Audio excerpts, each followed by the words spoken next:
Our gears are one of the most crucial components on our bike. Making sure they're running efficiently is not only key for our enjoyment, but also for the lifetime of the bike itself. Riding in the wrong gear can also be really inefficient for our riding performance, which is probably the most important thing of all. So here's our top 5 tips for getting the most out of your gears.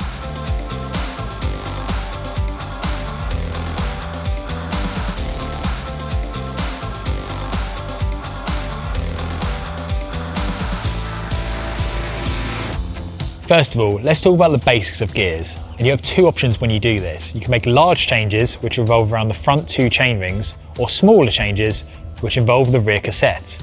Your front cassette can come in many different types: a standard, a compact, or a semi-compact, which is a mix of the 2.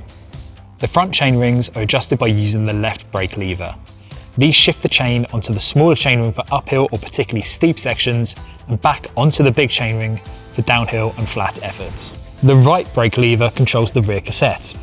However, shifting it onto the larger ring makes the pedaling effort easier, and the smaller ring harder. But this allows you to put out more torque and consequently more speed. Every bike may change gears slightly differently depending on the brand, but you'll get used to this after just a few rides and giving the gears a go by clicking through the systems.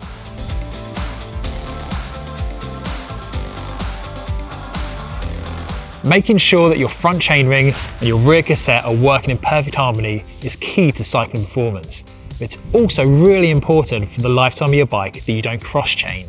This can happen in 2 ways, when the small chainring on the front and the smallest sprocket on the back are both in use at the same time. Or conversely, when the big chainring on the front and the biggest sprocket on the back are both in gear when you are pedaling. This can both stretch the chain and also cause mechanical damage, meaning more replacement parts and more cost. As a rule of thumb, use the rear cassette to make small gear changes, and use the front chainring once you're starting to reach the extreme ends of the cassette.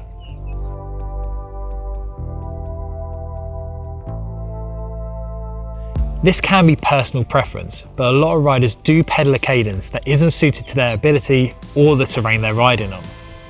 Getting on top of your cadence will mean you aren't chugging it uphill on the big ring at 40 RPM, or spinning yourself out in the small ring going downhill at 120 RPM. As I mentioned, cadence can be a very personal thing, but aiming for 80 to 95 RPM when riding on a flat road is a good cadence to aim for.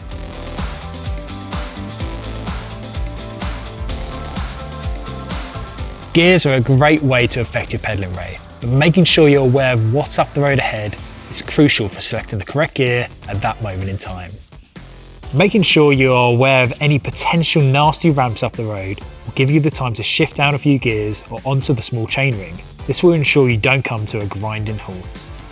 Changing gear before you are on the climb is far easier for you and your bike, whereas changing on the climb itself puts a lot of strain on the bike mechanism as well as your momentum going up the climb as well.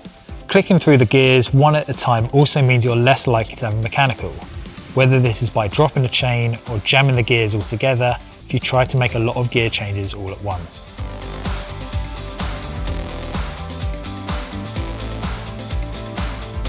Being aware of your gears isn't just for climbs and descents. When riding within towns and cities, it is crucial to be aware of when you may have to come to a stop and push off again.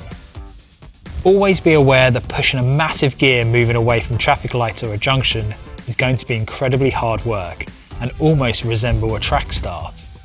Instead, click through the gears before you come to a stop to a more manageable gear. This means you can move away far more gently. Those are our top tips for getting the most out of your gears, and do be sure to practice in a quiet area before you head out and try it out on the open road. Thank you for watching, and do let us know in the comments section if you have any top tips for changing gears, and don't forget to like this video and subscribe to the Cycling Weekly YouTube channel. Until next time, we'll see you then.